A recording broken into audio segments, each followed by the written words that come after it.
पहले सबसे हम मोमेंटम को डिफाइन करेंगे। Momentum is basically quality of motion. ठीक है। मोमेंटम क्या होती है? क्वालिटी ऑफ मोशन होती है। ठीक है। ये कॉन्सेप्ट क्लियर हो गया कि जी, मोमेंटम क्या होती है? क्वालिटी ऑफ मोशन होती है। मोशन होती अब है। ये क्वालिटी ऑफ मोशन किस चीज पे डिपेंड करती है? इसके दो फैक्टर हैं। एक है मास और mass, and second one is velocity. ठीक है। अब इसको जरा रीड कीजिए। मोमेंटम क्या होता है? Momentum is a useful quantity to consider the bodies that are involved in a collision explosions. It hmm. is defined as the mass of the body multiplied by its velocity, and it's measured in kilogram, meter per second, kg, meter per second, or newton per second, newton second. Momentum is equals to mass into velocity, and simple is equals to P is equals to m into v. Or change in momentum is equals to change in mass into velocity. बस simple. यहाँ पे बात clear हो गई। अब देखिए, quality of, मैंने आपको डिस्कस किया कि क्वालिटी ऑफ मोशन जो है ना वो मोमेंटम कहलाती है। ठीक है। अब ये मोमेंटम के दो फैक्टर होते हैं जिस पर डिपेंड करती है, वो एक मास और एक वेलोसिटी। अगर आपके पास मास ग्रेटर होगा, सही है, तो मोमेंटम ज्यादा होगा, और अगर वेलोसिटी भी ज्यादा होगी तो भी मोमेंटम ज्यादा होगा, और इनके प्रोडक्ट से मोमेंटम फॉर्म होता है। क्वालिटी ऑफ मोशन इंक्रीज कर जाती है। ठीक है। अब यहाँ पर हम देखते हैं कि Right. एक इवेंट अकर होने से पहले और एक इवेंट अकर होने के बाद, ये चीज हम आगे डिस्कस करेंगे कि वो जो इवेंट अकर होने से पहले हमारे पास क्वालिटी ऑफ मोशन क्या थी, और इवेंट अकर होने के बाद हमारे पास क्वालिटी ऑफ मोशन क्या रही है, हम आगे डिस्कस करेंगे। लेकिन सिंपल, अगर हम मोमेंटम की बात करते हैं तो फॉर्मूला इसका यही है। मोमेंटम को हम रिप्रेजेंट करते हैं पी से। P equal to M into V. अब अगर हमारे पास चेंज आती है किसी भी चीज को, अगर हम चेंज को शो करते हैं, for example if we want to show change of heat, so we will apply del H.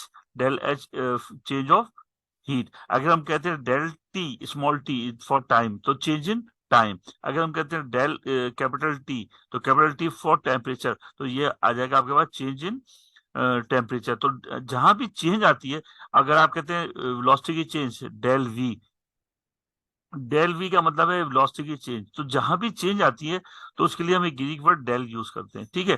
तो उन्होंने यहाँ पर ये बता दी कि चेंज इन मोमेंटम को हम del P equal to del M V, ये हमने कर दिया। अच्छा, अब इसकी एक एग्जाम्पल उन्होंने दी हुई है, ये हम आगे डिस्कस करेंगे एग्जाम्पल। अच्छा, फिर इन्होंने यहाँ पर प्रैक्टिकल वर्क आपको दिया गया है। उन्होंने ये बताया है कि दो स्टैंड हैं जहां पर ये ट्रॉली के ऊपर मूव कर रहे हैं। ठीक है। ये हम डिस्कस कर लेंगे बाद में, एक कोलिजन मोमेंटम वगैरह कॉन्सेप्ट। लेकिन एक इंपॉर्टेंट चीज जो है इसके अंदर, पहले इसके एग्जाम्पल्स हैं। अच्छा, फिर इसमें एक इंपॉर्टेंट चीज जो है वो है कंजर्वेशन मोमेंटम। कि मोमेंटम की कंजर्वेशन क्या है, कॉन्सेप्ट आ रहा है। इसके लिए एक छोटी सी लाइन दी गई, ये पढ़ी जरा, इस कंजर्वेशन मोमेंटम को आप रीड करें। व्हेन टू और मोर बॉडीज, पढ़िए। ये कॉन्सेप्ट जरा डिस्कस करना आपसे जरूरी है, पढ़िए। हेलो, आवाज आ रही है? When two or more bodies act on one another, hmm. as in a collision, the momentum of the bodies remain constant, provided no external forces, for example, the friction. This statement is called the principle of conservation of momentum. अच्छा, अब यहाँ पे कह रहे हैं when two और more bodies act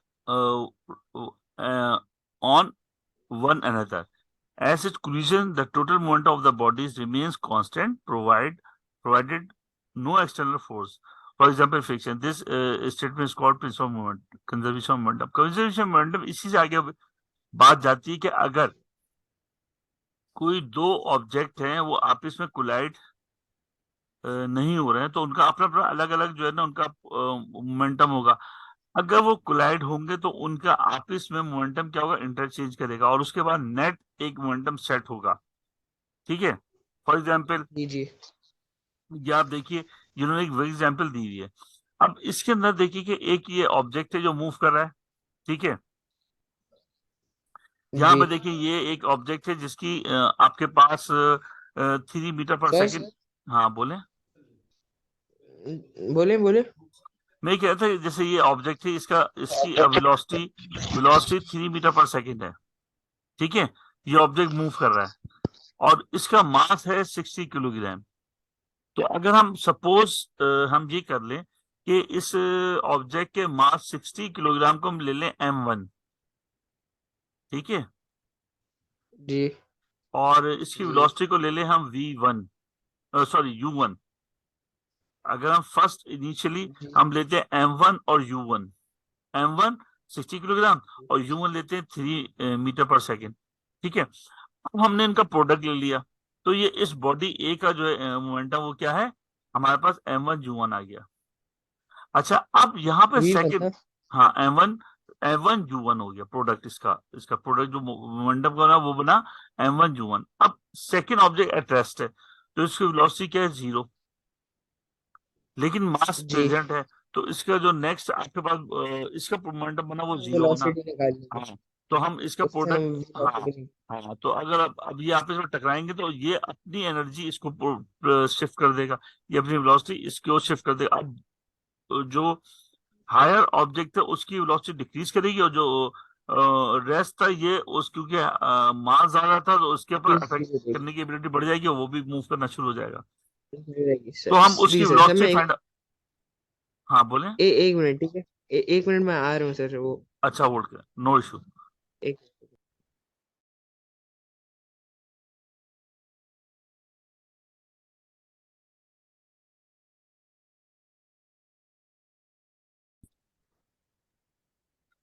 अब देखिए, मैंने आपको ये बता रहा था कि आप अगर इसकी सोल्यूशन की तरफ जाइए तो बिफोर कोलिजन देखें, अगर आप ये चीज समझने की टोटल मोमेंटम बिफोर कोलिजन, ठीक है।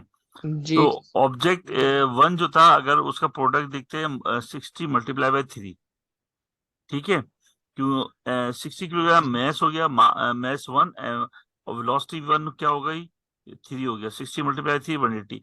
प्लस हम दोनों का मोमेंटम बिफोर कोलिजन देखते हैं, प्लस होगा ना पहला, पहले इवेंट से अकर होने से पहले और इवेंट अकर होने के बाद। तो हम टोटल मोमेंटम देखते हैं, यहाँ पे वेलोसिटी आपके पास जो सेकंड ऑब्जेक्ट है उसकी वेलोसिटी 0 है, तो उसका मोमेंटम क्या हो जाएगा, 0 हो जाएगा, तो ये आपके पास क्या आ जाएगा, 180 आ जाएगा, ठीक है। जी तो ये आपके पास 180 आ जी गया, तो ये अकर होने से पहले आपके पास जो मोमेंटम था वो क्या हो गया, 180 हो गया, ठीक है। अब इसी तरह जी अकर होने के बाद क्या हुआ कि ऑब्जेक्ट जो था उसका टोटल आफ्टर कोलिजन क्या होगा। अब हम देखते हैं आफ्टर कोलिजन, आफ्टर कोलिजन आपके पास क्या होगा, देखिए उसका मोमेंटम तो वही रहा जो जी पहले ऑब्जेक्ट का था, उसका सेम मोमेंटम वही रहा। तो इसका सेम मोमेंटम जो आपके पास है, जो उसका टोटल मास है, अब जब ये से कोलाइड करेगा तो मास आपके पास टोटल कितना हो गया, एक 60 पहला ऑब्जेक्ट और दूसरा, टोटल कितना हो गया, आपके पास 90 किलोग्राम हो गया। और टोटल वेलोसिटी इन दोनों की क्या है ये हमें नहीं मालूम, तो हमने सेकंड मोमेंटम हमारे पास वी हमने एज्यूम कर लिया, और जब आप देखते हैं मास इनटू वेलोसिटी तो ये हमारे पास बनता है 90 किलोग्राम, और वेलोसिटी में मालूम नहीं, हमें हमने वो रख लिया वी। अब जब दोनों को इक्वेट कर लेंगे 180 किलोग्राम वी और 180 किलोग्राम, और तो इस तरीके से हम वी की वैल्यू फाइंड आउट कर सकते हैं, वो हो जाएगा 180 डिवाइड बाय 90, तो इस तरह 2 मीटर पर सेकंड स्क्वायर, 2 मीटर पर सेकंड हमारे पास वेलोसिटी आ जाएगी। तो हमने आफ्टर कोलिजन का कॉन्सेप्ट इंपॉर्टेंट था कि दोनों के मास क्योंकि आपस में स्ट्राइक हो गए, मिल गए मास, तो हमने वो मास ले लिया, और टोटल इनकी दोनों की वेलोसिटी क्या थी, तो टोटल वेलोसिटी हमारे पास हमने जी अज्यूम कर ली कि वो वी है, ठीक है। तो आफ्टर जी मोमेंटम में हमने इस तरीके से फाइंड आउट कर लिया, तो यहाँ पर इस तरीके से आपको ये चीज कैलकुलेट करनी है, ठीक है। तो ठीक सर। अब ये कॉन्सेप्ट क्लियर हुआ, इजी है। हम्म। अच्छा, अब इसी तरह आप एक इसमें और चीजें बताइए कुछ, इस बुक में, ये बुक कौन सी है आपकी, आपको बुक का नाम पता है, ये सर का आईजीसीएसई की नाम, बुक है, आईजीसीएसई की जी बुक जी है, ये वही, ये जी आईजीसीएसई जी की बुक वही है, है। इसका इसका नाम मुझे नहीं मालूम, इसका नाम क्या था, आपको बुक का नाम, मेरे जहन में राइटर ऑथर का नाम आपको पता सर है। मैं देख के बता सकता हूँ, रुके। हाँ हाँ, देखें इसका ऑथर कौन से थे, मैं भी नेट पे सर्च करता हूँ, आपको बताता हूँ फिर मजीद ऑथर कौन से थे।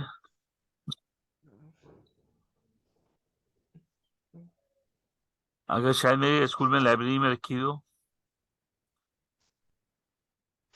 बुक अच्छी है। हाँ, ये आईजीसीएसई, अच्छा अच्छा सही, ये टॉपिक इसी बुक के अंदर है,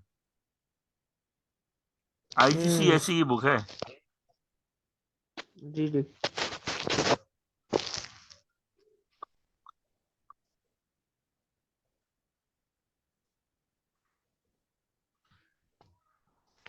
सर ये है आपकी, क्या नाम है इनका, हॉर्डर हॉर्डर एजुकेशन की है। ऑथर कौन है? हेथर केनेट एंड टॉम डंकन। क्या बताएं, दोबारा बताइए। मैं पिक्चर लेके भेजता हूँ। हाँ, पिक्चर के भेजिए। मैं पिक्चर भेज रहा हूँ आपको। हॉट हाँ, चले सही है। हॉर्डर हॉर्डर एजुकेशन की है, हेथर कैनेट और टॉम डंकन। अच्छा, मैं मुझे पिक्चर भेजिए, कितने मैं जरा मुश्किल देख नाम लूँ। है। हाँ चले, मैं। मैं अच्छा, नाम मैं बड़े हाँ, मैं मुश्किल से अगर बोल मुझे गए। आप इसकी वो इसने भेजिए। मैं जरा लाइब्रेरी में देख लूंगा, ठीक है। मेरे पास स्नैप आएगी। सही है, ये है heather net and Tom Duncan की सीरीज है, कैम्ब्रिज ओ लेवल फिजिक्स। चलिए ठीक है, मैं देखता हूँ अपनी लाइब्रेरी में, चेक करता हूँ। ठीक है। अब जी यहाँ पर अब यहाँ पर इसका एक और कॉन्सेप्ट आया है, वो जरा सा आप देख लें। ठीक है। अब यहाँ पर जी एक कॉन्सेप्ट दिया गया है। ये भी वही एग्जाम्पल है आपके पास, कि एक मोमेंटम है बुलेट का, उसमें उसका मास गिवन है, और उसका ऑब्जेक्ट का मास गिवन है, और उसकी वेलोसिटी गिवन है। सही है। और अब इसका रिबॉन्स जो उससे निकली है, उसको भी हमने कैलकुलेट कर लिया। तो इसमें भी हमने कैलकुलेट करके फिर इक्वेट करके हमने सिंपल जो है मास है वो या वेलोसिटी वो हमने कैलकुलेट कर ली। तो ये यही कॉन्सेप्ट है, एम बिफोर इवेंट और आफ्टर इवेंट, फॉर्मूला एक ही है, MV। ठीक है। अब वो हम अप्लाई करके सॉल्व कर लेते हैं। तो जैसे इस एग्जाम्पल को आप जरा देखिएगा, इजीली आप सॉल्व कर लेंगे, कोई इशू नहीं है। हाँ, एक इसके अंदर फॉर्मूला की एक लिस्ट है। ये आपको समझना है, ये फोर्स एंड मोमेंटम। ये आपने समझ लीजिए, मोमेंटम से फोर्स हम कैलकुलेट कैसे करते हैं। इसके लिए आप फॉर्मूला ये सिंपल समझ लें, rate of change of momentum is called force. Rate of change of momentum जो होती है वो आपके पास क्या होगा, फोर्स। जरा इसको रीड कीजिए। हेलो, आवाज आ रही है? जी जी। जरा इसको रीड कर लीजिए। If A steady force, If a steady force F acting on an object of mass m increases its velocity from u to v हाँ, in time, in delta t, the acceleration a is given by a is equals acceleration is equal to v minus u, upon del आपका time, del T, upon del T. delta time अच्छा, यहाँ उन्होंने सबसे पहले u acceleration to की। a। अच्छा, यहाँ से स्टॉप करें। यहाँ पर उन्होंने देखिए एक्सेलरेशन की बात की है कि जब एक ऑब्जेक्ट की वेलोसिटी, इनिशियल वेलोसिटी u हो, और थोड़े से टाइम के बाद एक डेल्टा टी का टाइम है, उसके बाद उसकी वेलोसिटी चेंज हो जाए v। तो आपको एक्सेलरेशन फॉर्मूला पता है, v माइनस यू अपॉन जो टाइम ड्यूरेशन था, डेल टी। ठीक है। फिर जी इस एक्सेलरेशन को वैल्यू का आपने न्यूटन सेकंड में अप्लाई किया हुआ है। न्यूटन सेकंड में अप्लाई किया, F सही है। Equal to ma। ठीक है। तो इस F equals to value m को a। हमने, हाँ, जी जी। ma, आपने न्यूटन सेकंड लॉ ये है ना, F equal to resultant force जो फाइंड आउट करते हैं। तो यहाँ पर जी अपने a की वैल्यू की जगह जो फॉर्मूला यहाँ ड्राइव किया एक्सेलरेशन की वैल्यू वो आपने रख दी। तो ये आपके पास आएगा m v minus U upon del T. अब अगर प्रोडक्ट लें, M V minus M U upon del T, तो इस तरीके से आपके पास फॉर्मूला जो फाइंड हो गया वो इस तरीके से हो गया। तो आप अगर इस चीज को इस तरीके से फाइंड आउट कर लेंगे। अब यहाँ पर आपके पास इन्होंने कहा है कि अगर चेंज के लिए हम मालूम कर रहे हैं, तो सिंपल सी बात है कि आपका जो यहाँ पर देखें, इन्होंने कहा कि इसके अंदर जो वेलोसिटी और मास की अगर हम क्वालिटी चेक करें कि इसकी तब्दीली क्या है, ये मास और वेलोसिटी की जिसे हम इम्पल्स कहते हैं, तो इम्पल्स क्या रहा, उसके लिए आप देखो जो प्रोडक्ट में आपके पास M V minus M U था ना, M V minus M U, तो अगर हम इसको एम को हम कॉमन निकाल लें तो आपके पास ये डेल एम वी हो जाता है। तो डेल एम वी जो डिनोमिनेटर में डेल टी था वो आके एफ से मल्टीप्लाई हो जाएगा। तो इस तरह अगर हम इम्पल्स या क्वालिटी ऑफ मूवमेंट की बात करें तो वो हो जाएगा एफ इंटू डेल टी। तो ये आपके पास आंसर आ गया, इन्होंने निकाला इम्पल्स, जो उसका इफेक्ट है मास और वेलोसिटी प्रोडक्ट। अगर हम सिंपल बात करें तो इन्होंने दिया है कि एफ डेल टी, आपके पास यही चीज यहाँ पर डेल एम वी के फॉर्म में दे दिया, रिपीट कर दिया उन्होंने नीचे। अब अगर हम बात करते हैं कि फोर्स, फोर्स आपके पास आ जाएगी, जो आपके पास ऊपर आपने निकाला del M V divide by उस वैल्यू को टी, टी से divide, और एम वी आपके पास पता है कि क्या होती है, मोमेंटम होता है। तो यहाँ पर देखिए इस तरीके से del P upon del T जो है आपके पास rate of change of momentum आ जाएगा। Rate of change of momentum is called force. तो यहाँ पर rate of change of momentum किसी भी चीज की याद रखिएगा, फिजिक्स में टर्म होती है रेट। अगर किसी भी चीज को टाइम से डिवाइड कर दिया जाए तो वो चीज कहलाता है रेट। तो अगर मोमेंटम की को हम रेट कैलकुलेट कर रहे हैं या उसको टाइम से डिवाइड कर रहे हैं तो आपके पास फोर्स आ जाती है। तो सिंपली अगर आपको ये पूरी डिटेल के बजाय आप सिंपली एक जो सेंटेंस रखें कि rate of change of momentum is called force, तो ये इस तरह से एफ आ जाएगा। ये उन्होंने इतनी लंबी कहानी बताई, इस कहानी को छोड़िए, आप सिंपल यहाँ पर ये याद रखिए कि रिजल्टेंट फोर्स एफ मालूम करने के change in momentum divide by time, बस ये फॉर्मूला है। वो पूरी उन्होंने डेरिवेशन आपको बताई, डेरिवेशन हमारा कैम्ब्रिज में अप्लाई नहीं होती है, हम सिर्फ डायरेक्ट फॉर्मूले अप्लाई करते हैं। तो इतनी बड़ी कहानी के बजाय आप सिंपल रिजल्टेंट फोर्स याद रखें, एफ का फॉर्मूला है change in momentum divide by hmm. Time taken, change in momentum सही डिवाइड से बाय चेंज टाइम। मोमेंटम ऐसे कैसे निकलेगा? हाँ, चेंज इन मोमेंटम भी होगा और बिफोर। मोमेंटम तो सेम ही रहते कोलिजन के बाद। हाँ, आप ये करेंगे मोमेंटम बिफोर कोलिजन, अगर हम कहीं भी बिफोर कोलिजन है तो एम यू हो जाएगा, आफ्टर कोलिजन क्या हो जाएगा, एम वी हो जाएगा। सर लेकिन मोमेंटम तो हमेशा सेम ही रहते हैं, हाँ, कंजर्व्ड है। नहीं, हाँ, वो बिल्कुल सही है। तो यहाँ पर मोमेंटम की चेंज अगर कोई आती है वैल्यू, अगर आपको चेंज मालूम करनी है तो वो प्रोडक्ट होगा फोर्स और डेल टी का। तो इस तरह से आप यानी कि इस इन तीन चीजों के अंदर वो आप सही कह रहे हैं। यहाँ पर प्रॉब्लम ये है, जो चीज अप्लाई हो रही है ये आपको वैल्यू दी जाएगी कि मोमेंटम चेंज होने के बाद क्या रहा, चेंज जैसे अप्लाई होती है, अप्लाई होने के बाद मोमेंटम क्या रहा, बिफोर एंड आफ्टर तो फर्क आता है ना। मोमेंटम तो सेम रहेगा। अगर आप ये बात करते हैं, आप जो मोमेंटम की बात कर रहे हैं कि बिफोर आफ्टर मोमेंटम, तो एक है इवेंट होने से पहले और एक इवेंट होने के बाद, वो मोमेंटम लगा के उसका अगर कोई डिफरेंस की वैल्यू बनी तो आप फोर्स मालूम कर सकते हैं। डेल पी का मतलब क्या है, आप वो फोर्स मालूम कर सकते हैं उसकी, अगर कोई चेंज है तो एफ मौजूद है, अगर चेंज नहीं है तो एफ की वैल्यू जीरो। जी। ये कहानी है।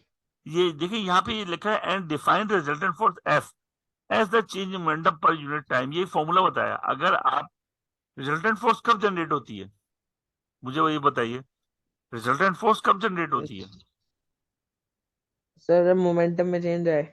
जब आपके पास कोई नेट फोर्स या बैलेंस फोर्स, या रिजल्टेंट फोर्स होती है बैलेंस फोर्स या रिमेनिंग फोर्स। अगर जी। रिमेनिंग फोर्स कोई नहीं है, यहाँ पर हम फोर्स ले रहे हैं मोमेंटम के फॉर्म में, तो अगर आपके वो मोमेंटम नहीं है तो एफ की वैल्यू क्या हो जाएगी, जीरो हो जाएगी। ठीक है। बहुत सिंपल सी लॉजिक है। अगर आपका रिजल्टेंट फोर्स की वैल्यू, अगर कोई मोमेंटम में चेंज नहीं आ रही है तो आपका वैल्यू जीरो हो जाएगी, तो एफ की वैल्यू रिजल्टेंट फोर्स जीरो, यानी ये बैलेंस है, बैलेंस रहेगा। तो रिजल्टेंट यहाँ पर इस तरीके कैलकुलेट करना है। इसी तरह ये फिर आपको एक्स्ट्रा चीजें दी हैं इस बुक के अंदर, एम्पास वगैरह सिर्फ रीड कर लीजिएगा, पेपर में इस तरह से नहीं आएगी। आप इसको जस्ट रीड कर लीजिए। हाँ, इसका एक फॉर्मूला बस ये है कि इसकी प्रैक्टिस कर लीजिएगा, एमवी का फॉर्मूला से ये कैलकुलेट कर लीजिए, ठीक है। ये फॉर्मूला आपने अप्लाई कर करके सॉल्व करनी है, फॉर्मूले आपके पास ऊपर डिटेल मौजूद है। ये तीन फॉर्मूले, एक तो rate of change of moment, ये formula F equal to del P upon del T, एक ये इंपॉर्टेंट है। और दूसरा आपके पास मास इनटू वेलोसिटी का जो प्रोडक्ट है, ये आपके पास इंपॉर्टेंट है। इस तरह आप इसकी तरह से प्रैक्टिस करेंगे। अच्छा, आपने ये सर पेपर एक डाउट है बोले। इसमें। आपका चेंज इन मोमेंटम कैसे निकालेंगे? चेंज मोमेंटम कैसे निकालेंगे? आप इसके अंदर एग्जाम्पल्स देखिए, इसे सॉल्व कीजिए, दी हुई एग्जाम्पल्स एम इंटू वी किसी के फॉर्मूले से कैलकुलेट कर लें। मास और वेलोसिटी क्वेश्चन का। में। अच्छा, एक काम करूंगा मैं, आपको ऐसा करूंगा, ये आप ट्राई कीजिएगा, ये वैल्यू जो डेटा गिवन है ना, इसके फॉर्मूले पहले नोट कीजिएगा, इसके फॉर्मूले पहले एक जगह लिखिएगा, ठीक है? और उसके बाद जो जी गिवन डेटा है ना आपका, इस गिवन डेटा इसके मुताबिक बैठकर सॉल्व कीजिएगा। अगर आपने सॉल्व कर पाया तो ठीक है, नहीं तो मुझे बताइएगा, मैं आपको सॉल्व करके आपको इसकी जो ये एक्सरसाइज है बहुत इंपॉर्टेंट है, जो नीचे दी हुई है ना, ये एक्सरसाइज कर लीजिएगा। जो ये पोर्शन है, टेस्ट योर सेल्फ, और ये एक्सरसाइज कर लीजिएगा बस। तो ये इनफ होगा आपके लिए। सर। अगर ये आपसे सॉल्व होती है ठीक सही है, नहीं तो मैं फिर आपको सॉल्व करके भेज देता हूँ, कोई इशू नहीं है। कल सही परसों है। मैं आपको ये जो है वो आपको भेज देता हूँ, ठीक है?